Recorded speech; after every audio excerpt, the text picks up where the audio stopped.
पावसासंदर्भातली पुढील 24 तासात मुंबई शहर आणि उपनगरांमध्ये मध्यम ते मुसळधार तर काही ठिकाणी अतिमुसळधार पावसाची शक्यता आहे। पालघर, ठाणे, मुंबई, रायगड जिल्ह्यासाठी हवामान विभागाने ऑरेंज अलर्ट दिलाय। रत्नागिरी, सिंधुदुर्गला रेड अलर्ट देण्यात आलाय। पुणे आणि सातारा जिल्ह्यासाठी हवामान खात्याने रेड अलर्ट जारी केलाय।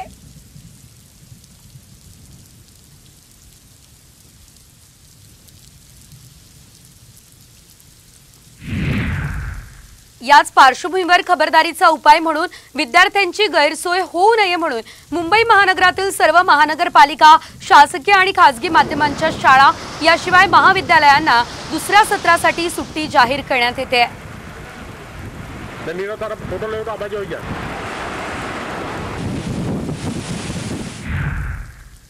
तर मुंबईमध्ये समुद्राला उधाण आलंय। हवामान खात्याकडून मुंबईला हायटाईडचा इशारा देण्यात आलाय। समुद्रात 4.3 मीटर उंच लाटा उसळणार आहेत। दरम्यान या संदर्भात मरीन ड्राईव्हवरून हायटाईडचा आढावा घेतलाय आमच्या प्रतिनिधी वैदेही कानेकर यांनी। बघूयात।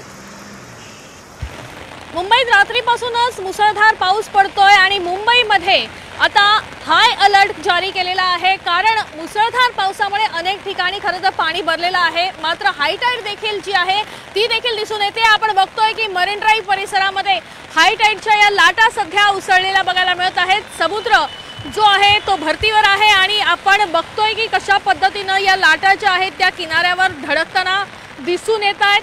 मोठ्या प्रमाणात लोक खरं तर या मरीन ड्राईव्ह परिसरामध्ये दिसून येत आहेत। त्यातच पोलीस त्यांना आवाहन देखील करत आहेत की या परिसरामध्ये येऊ नका। मात्र अनेक मुंबईकर जे आहेत ते या पावसाचा आनंद घेण्यासाठी या परिसरामध्ये दाखल झालेले देखील दिसून येत आहेत। पण आपण बघतोय की मोठ्या प्रमाणात भरती सध्या बघायला मिळत आहे। 4.40 मीटरच्या उंच लाटा या भरतीच्या निमित्तानं मुंबईच्या समुद्रामध्ये दिसून येण्याचं बीएमसी तर्फे सांगण्यात आलं होतं आणि आपण बघतोय की उंच लाटा ज्या आहेत त्या देखील धडकताना दिसून येत आहेत। सोमवारचा दिवस आहे। खरं तर अनेक चाकरमानी सकाळच्या सुमारास जेव्हा आपल्या कार्यालयाच्या दिशेला निघाले होते त्यावेळेस रेल्वे संदर्भात अनेक अडचणी निर्माण झाल्या होत्या, म्हणून मुंबईकरांनी जी आहे ती दांडी मारलेली बघायला मिळाली होती। त्यामुळे मुंबईकर पावसाचा आनंद घेण्यासाठी मरीन ड्राईव्ह सारख्या ठिकाणी मोठ्या प्रमाणात आल्याचं देखील दृश्य मुंबईमध्ये दिसून येतंय। कॅमेरा पर्सन गणेशसह वैदेही कानेकर, साम टीव्ही न्यूज, मुंबई।